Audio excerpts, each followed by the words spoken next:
I was never told that something was wrong with me. There was never a day with shouting or screaming or the feeling that I was being wronged. From the outside, everything looked perfectly normal. If you've ever felt something like this, before the story goes deeper, subscribe to the channel, like the video, and if any line feels familiar, leave a comment below. Some stories need to be heard completely. We lived in a good home. Meals were served on time. School fees were paid. Clothes came regularly. Everything that is enough to show the world you have a good family. But the problem was, what couldn't be seen slowly changed a person from the inside. In my childhood, I never learned how to raise my voice. I learned when to stay silent. And this silence didn't appear overnight. It was built, little by little. For example, when we all sat at the dinner table, my sister would speak and the conversation would flow. My mother would ask questions. My father would give his opinion. The topic would change, but the talk would go on. Whenever I tried to say something, my sentence often ended in the middle. No one stopped me deliberately.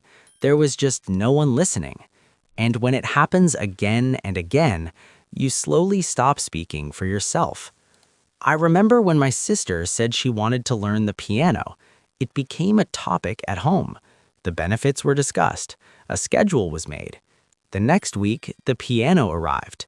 But when I showed interest in something, sometimes in studies, sometimes in a task, the answer was always the same. We'll see. That "we'll see" was not a promise. It was just a gentle way to end the conversation. Let me share a small poem here. They say maybe someday, but someday never comes. Even the heart, innocent as it is, finds nowhere else to wander. All I wanted was a feeling, a heartbeat, a single glance. But damn it, someday never, ever arrives. At first, I didn't notice this difference. I thought maybe I'm too sensitive. Maybe I'm overthinking. Because the outside world said something else. Teachers would say, "You are so lucky." Relatives would say, "Your parents are very supportive." Friends would say, "Man, your family is ideal." And I would smile every time. Because I couldn't explain that in the same house, the language of love isn't the same for two children. Some children are encouraged. Some children are expected to figure things out on their own. I was one of those children who were never scolded, but were never made to feel special either. And that is the most dangerous place of all, because there you don't even have the right to complain. You can't say something was wrong with me, because on the surface, everything seems fine. So you begin to blame yourself. I told myself, maybe the problem is me. Maybe I'm not interesting enough. Maybe I'm not talented enough. I also learned this, that asking for less is the sign of a good child, that the child who doesn't demand much is considered mature. This thought slowly settled inside me. I lowered my expectations. I stopped asking questions. I accepted that whatever I was getting was enough. And if I wasn't getting anything, then maybe I wasn't worthy of it. At that time, I didn't realize this wasn't maturity. This was conditioning. This is the moment when a person shrinks their own place. And the most dangerous part? No one stops you. Because quiet children never seemed like a problem. For many days, I thought about asking for something. It wasn't a sudden idea. It was a question that kept circling in my mind for months. Should I ask or not? I told myself this isn't stubbornness. This isn't about entitlement. This is just a request for help. Community college, not an expensive university, no dream package, just enough so I wouldn't have to carry everything alone. But the problem wasn't whether they would say yes or no. The real problem was, if I asked and they refused, I would have no excuse left to lie to myself. Then everything would become clear. That's why I kept delaying it, waiting for the right time, the right mood, the right day. Finally, one evening I told myself, if I don't ask now, I never will. My father was working on his laptop. My mother was in the kitchen. The house had that same familiar silence it always had. When I started speaking, my voice didn't feel like my own. I quickly explained what the college was, how much the fee was, and how much I could manage on my own. I made it clear that I wasn't asking for everything, just a little help. My father didn't interrupt me. That's what felt strange. He closed the laptop, took off his glasses, and looked at me. There was no anger in his eyes, no disappointment either, just a decision. He said the same line I had heard before. We can't invest in everyone. The room fell silent. My mother tried to soften the moment. She said, "You're practical. You'll manage on your own." That sentence was meant as encouragement, but for me, it wasn't motivation. It was an announcement that this journey was now a lonely one. No arguments, no examples, no comparisons, because in that moment, for the first time, everything became clear to me. This wasn't about money, it was about choice, and the choice had already been made by someone else. I sat there, but the matter was over. That night, I started packing my things. No drama, no rush. I folded clothes slowly, thinking, if I stopped now, what would change? I could wake someone up. I could say that I'm leaving. But I knew, if I said it, maybe no one would stop me anyway. When I closed the door, I paused for a moment.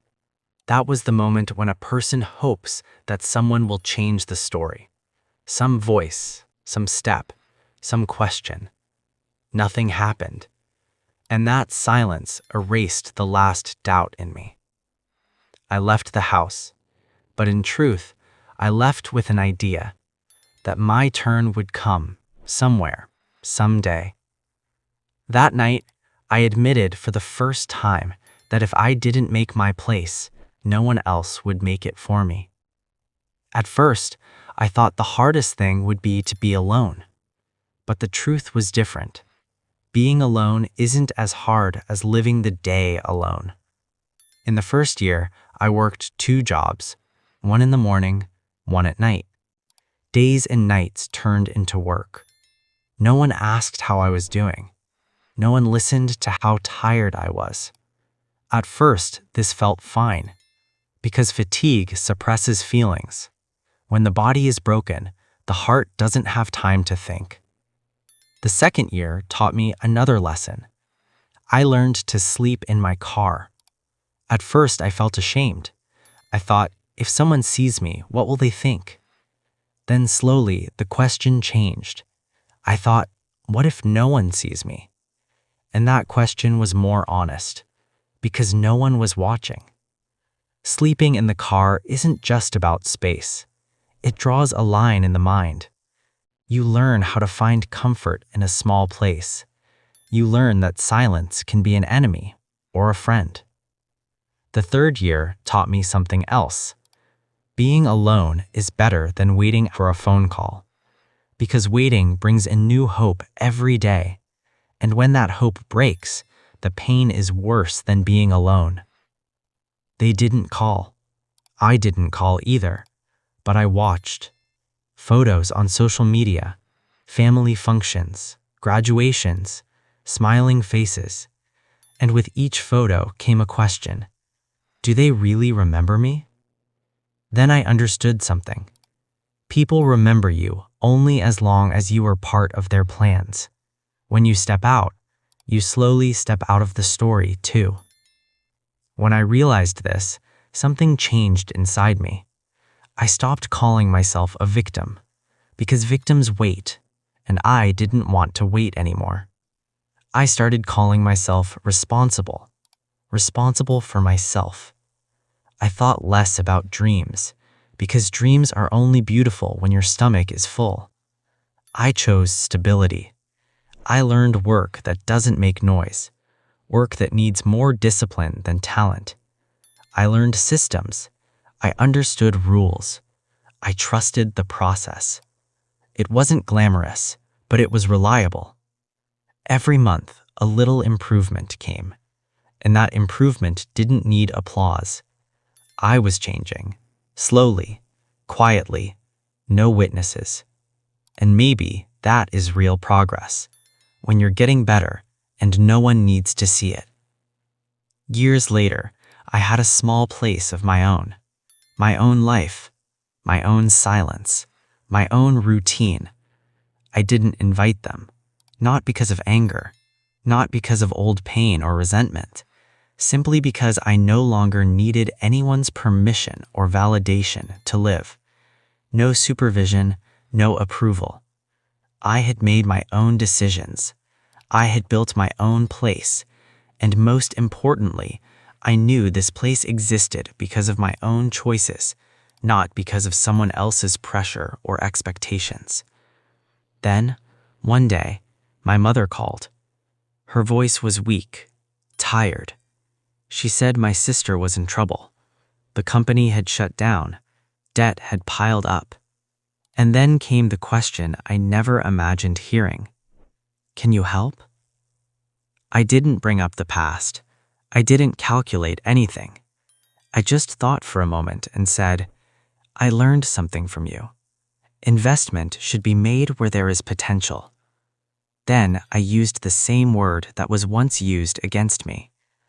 I'm just being practical. The call ended, and I stood there. No anger, no complaint.